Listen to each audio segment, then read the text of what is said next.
Welcome to Bad at Board Games. Well, he's bad at board games. I'm Brad Lake. I'm Topher Ferguson. We're bad at board games, so you don't have to be. Today, we're going to be talking about Barcelona. a game that I bought at Gen Con, and then somehow Board&Dice sent me one. Fantastic. I'm not complaining in the slightest, and you'll find out why in a little bit. Toph got a free game while I paid for mine. I don't like that. I'm okay with that. 100% okay with that. So Board&Dice, thank you. Yes. It's very nice. We have sounds. We have more sounds. Look, we have the dial-up modem. Somebody asked for that. See, this is great. And then when we get in a fight, ding, ding, ding, we're going to box and stuff. It's going to be awesome. Yo, this is killing me. It's going to be great. And I have other stuff too. Look, we got the Toph the goat. Bad at board games. We have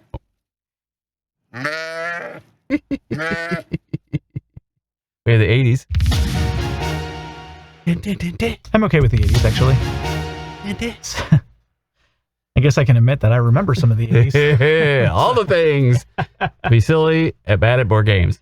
What are we talking about today? Yes, today we are talking about Board&Dice's 2023 game, Barcelona, which is a game designed by Dani Garcia and put out by one of our favorite publishers, which is Board&Dice. We love many of their games. Yeah, they Tile Sim, all the T-Series games. Most of the games that I like of theirs, I think, are more that roll the dice action selection. Dice placement. Yeah, so I really enjoy those games that they have. Yes. Pretty awesome. Yeah. Who designed it? We said that already. I did. Dani Garcia. Yes. This is a rapid review, just so you know. We haven't played this 10 times, but we've played it enough that we feel like we can sit here and give you our opinion on it. And so that's kind of what we're going to do. We will try to keep this to a 15-minute review. Stick around. You'll find out what we're talking about. We'll go over the theme, the appearance. We'll go over brief mechanics this time. We'll hit the weight. We'll talk about the value of this one, and we'll give you our BGG rating. So comment down below what you think our BGG rating is right now. Stop it and say, like, Toph thinks it's a 2. It's a Euro game. He hates those. I guess it's true. We know that's not true. We know that's a big fat lie. So, what do we got? Yeah, so we want to talk about, well, the theme. I mean, obviously, let's talk about that quick, fast, and hurry. This is a game that is revolving around the building of Barcelona. And so kind of taking after some of the themes and values of the designer of the city. So. Yep, and I'll throw a B-roll in here. I mean, like, the tops of these buildings look like, you know, the main section down through Barcelona. It's kind of wild. You got this diagonal street and then all these red roofs, and everything's just kind of packed in one after another. So it's pretty cool. Yeah, and I do think this game fits with the theme a little bit. There's some pretty cool things reading through the rule book that kind of take you back to the theme. And then the way that the game has been designed has taken into account things like the values and the fact that he wanted a lot of green open spaces. And so you're going to get better points for that, or kind of get less value if you're building over those green spaces. So kind of a fun little fitting theme. And the appearance is, this is what we would like Great Western Trail to be like. It's matte. You don't have light shining down on it and blinding you as it's so shiny. We also don't have cards, so you're not going to have any like glare from the sleeves, because we now sleeve games. There is that as well. But it looks nice. It's kind of poppy, kind of saturated. I think it fits well. What you see, it's nice that what you see on the box is actually kind of represented within the game itself. Sometimes it's kind of like a comic book. The front doesn't look anything like what the actual pages are because there's 2 different artists. This one looks good. So not a lot to say about that. There are a lot of pieces though. Yeah. So going into the mechanics real quick, there's a handful of things going on, but the biggest things that you're going to notice in this game is that it is a worker placement game. You're going to have resource management. You're going to have road building and tile building or tile laying. And then the big thing is going to be the massive amounts of victory points and end game bonuses that you'll see between the rounds and especially at the end of the game. Yeah, this is the only game I've seen. This has a 400 chit. So there's 100, 200, and you'll get to 100 without a problem. But I think Toph got over 200 in our first game. He's on, looking to be 300, and then there's actually a 400. So at don't think I'm going to get to 400 in this game. Right. But it's a point salad game, and there's pros and cons to that. So what do we got as far, and I guess you said worker placement, but it's a different kind of worker placement. It is, yeah. So with this game, you are drawing workers out of a bag that you're going to place on the board, and those workers become the resources that are consumed on the board for you to be able to take extra actions, which would be, in this case, building buildings. Yep. So you're not keeping your meeples to use. You're constantly cycling through resources and using your resources as the worker placement element in the game. Yep. And the weight rating, BGG is saying that's a 3.31, which is a little bit heavier than Castles of Burgundy, which I think is a solid 3. What do you think about that? So here's what I have to say about that. This game, I think it's almost accurate. Almost. This game is easy in mechanics to learn how to play, but there's very few things that you're doing on your turn, but you can choose from a lot of things that can cause you to chain and gain resources in different ways to do more actions. So the actual mechanics of what you do, so teaching somebody how to play, is likely not going to be very difficult. What's going to get into the weight rating is really the fact that there's so much to manage that this game is going to be very prone to analysis paralysis, and that's taking it up. I would have quickly guessed somewhere about 3.5, 3.6, maybe a little bit, maybe just touching a little bit higher than that in my guess of how it is before I saw BGG's rating. I wonder if that's pulled down because of how few actions and things it is to learn how to play versus the actual experience of sitting down and trying to master the game. Yeah, and I kind of agree. It's not difficult, but it is like, oh, wait a minute, I don't want to go there. Like, you keep second guessing yourself. So I guess that's not a mechanic and a weight rating issue, but compared to Castles, it's more, to Toph's point, a 3.5 versus a 3, which is Castles Burgundy. I take a dice, I do a thing. Yeah. I may get to chain a couple things depending on which buildings I but you can chain and chain and chain and chain, and the other person's just sitting there waiting for their turn. So what do we think about the value of the game? So I got this at Gen Con and I paid full retail. So I think I paid 60-ish, 70. I don't remember exactly where it was, but it's in that range. But with all good things, in time, things drop. So as soon as it got to Miniature Market and that, you can get it. I don't think you can get it on Miniature Market, but like Boardlandia and what was the other one I just looked up? Game Nerds. You can get it on Game Nerds for $42. So this is right in line. This is cheaper than Castles of Burgundy, I think.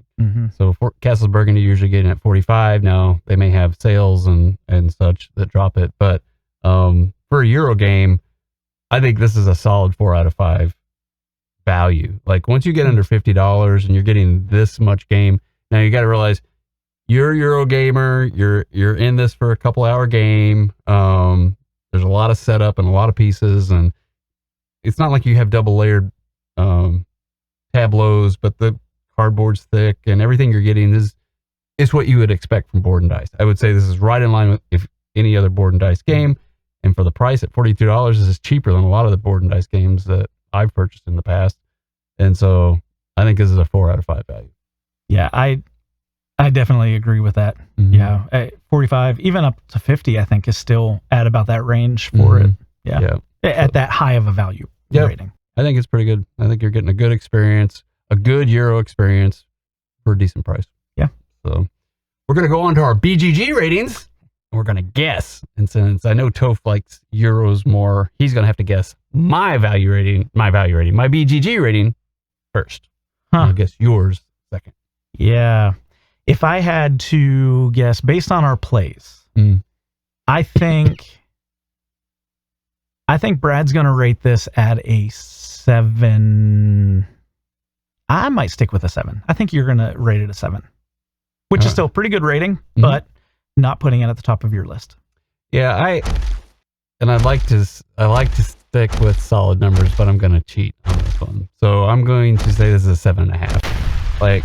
And it's weird because Board and Dice gave us a game. It's the first time they've finally given us a game, and I kind of want to be like, oh, I want to be able to say this is a 9 or 10, all those kinds of things. But the reality is, I like the game, but I like some of their other games better. this is, if you want a Euro experience, this is a good Euro experience. 7.5, you're going to get a very nice game. You're chaining a lot and everything. The thing that kind of knocks it down for me a bit is how long it can take to get back to me. Like, we played 3 players, and I went out and let the dog outside. I went up and checked on my wife, came back, and it still wasn't my turn. So it can take a long time. So that's my one con. My one pro is that it can be fun on your turn to chain. Like, you have, where's he at? My little caboose guy here. Trolley. When you move that around, that can allow you to then, like, you have this ability to chain some things, and you were able to chain a few other things as well. Mm-hmm. By depending on how you're placing things and what you place down, and it lets you get another action. But in doing so, that makes everybody else wait. So the more people start to chain things around, even if there's a little bit of AP involved, but then just the actions that you're trying to, I got to make sure I do this, and then I got to make sure I do this, and because there's, your 3 actions can turn to 6. And so there's your pro and the con. It's fun to do that stuff once you feel clever and you're doing all that stuff. But then if you're not the person, you're like, just please get done. Now, I will say, I think it's going to get better the more that we play it, because we'll start to understand there's icons. So you're going to have to get to know what those icons are. Fortunately, Board&Dice does a good job of many of the common icons similar between them. So if you're used to them, the hand is always going to be what you're, getting, your resource or something you're receiving income. So you'll get to know them, but you got to get to know them, and then it randomizes as you play it. So now you got to get to know the new board layout as you go. That adds to it. No matter what, there's going to be AP. And I don't think the icons slowed it down. It was literally just like, what am I doing? How am I doing it? And there's a lot.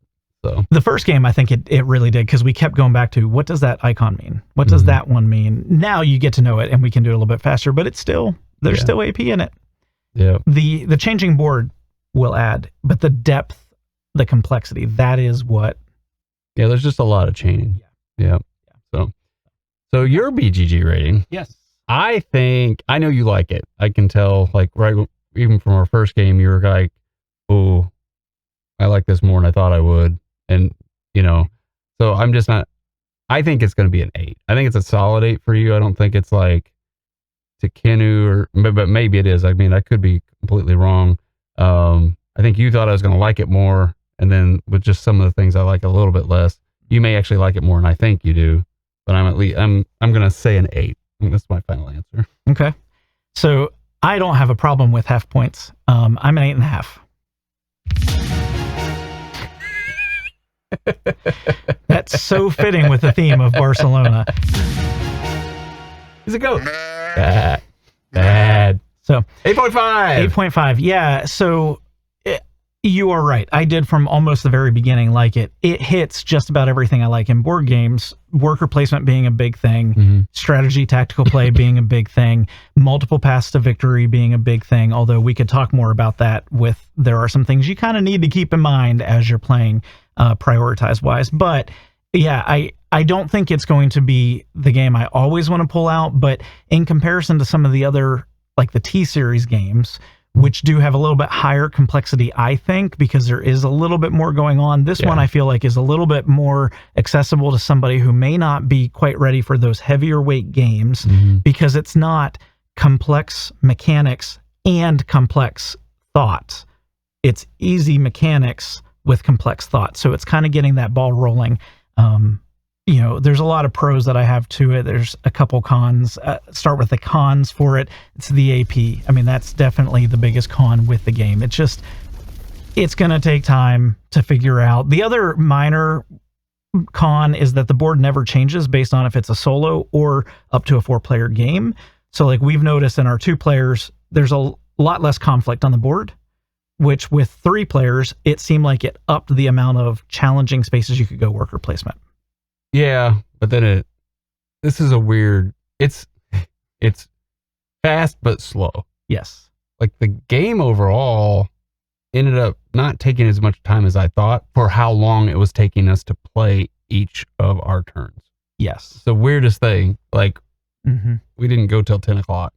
We were done before 10 o'clock. Yeah, we With played the in less than teach. 3 hours with the teach. Yeah, so it was like, I don't know. It was like, oh, this is fast, and then it was like, God, but no, it's not. It's it's like polar opposites. I don't know why. Yeah, the box says it's 60 to 90 minutes, and Yeah. I think that's goal generous. to aim for with efficiency in play. I don't think it's 60 to 90 minutes. I think it's a little bit longer, but Yeah, but it's not 3 hours either, but it's like, yeah, Mhm. 90 plus. My pro though with this is the multiple paths to victory, the multiple things you can do. I love that's the complexity that I want in a game, and to make that much complexity in a slightly lighter weight game is actually impressive, I think. And so I'm gonna Fight. fight. I have. Fight. I disagree. Okay. I don't think there's multiple paths to victory because you have the architect's track, which is a multiplier, and I think that you are getting a lot of stuff. But right now, you can't ignore that. You cannot, and that's So that's to me. So that I understand what you're saying, minus this track that you have to keep in mind because it's a ×2, ×3, and ×4 for your individual round victories. Mhm. Like if you ignore that, if somebody maxes out and 4 × 4 × 4, there's a lot of points that you can't make up. Yeah, and Brad got that in the very first game where Derek and I kind of shot up on the track to max and Brad did not, and it put you behind quite a bit. Yeah, I was trying a different strategy because you really don't know at the beginnings when you're Yeah. doing this, but like it's almost kind of like Great Western Trail has a track that I really recommend you don't miss out on. With New Zealand. Yeah. So this one is the same way. You can't ignore the Lacerda track. Yeah. So he's the architect of Barcelona. So Yeah. It's kind of your favor, which they have in other games with their Board&Dice games. You've got a favor track. You gotta play that. But once you play that, then you do have all these different things you can do. You got the Sagrada Familia track. You've Absolutely. got the trains. You've got all these other things that's going on. That's what I really do like. Mhm. It is very point salad. Not necessarily my favorite thing, but at the same time, it kind of is fun. You see the points the whole game, so you have a little bit of that stress. Or if you've not and you've fallen behind, then you've got the whole game that would be awful to play if you're sitting there saying, you're never going to get caught up. So, take that for what it is both ways, but listen to Brad's advice. You do not want to ignore the Lacerda track as you're going through the game. Yep. So, But awesome. all in all, it's a good game. It is. So, It is very good. And we're going to finish our game and I'm going to win. I can tell you that because the game's almost done and I'm Yep. 60 points ahead of you. Yep. So he's doing very, very well. So yeah. Just remember, give us a like, give us a subscribe. Yeah, if you're not subscribed, we'd love to have you hanging around with us for these rapid reviews or more in-depth reviews. We'd also like to know more what your thoughts are, either if it's around this game, if you want to play it, or if you have what you think about it, or if you want us to do things like go back into this with a deeper dive after we get some more plays through. If you like me annoying Toph.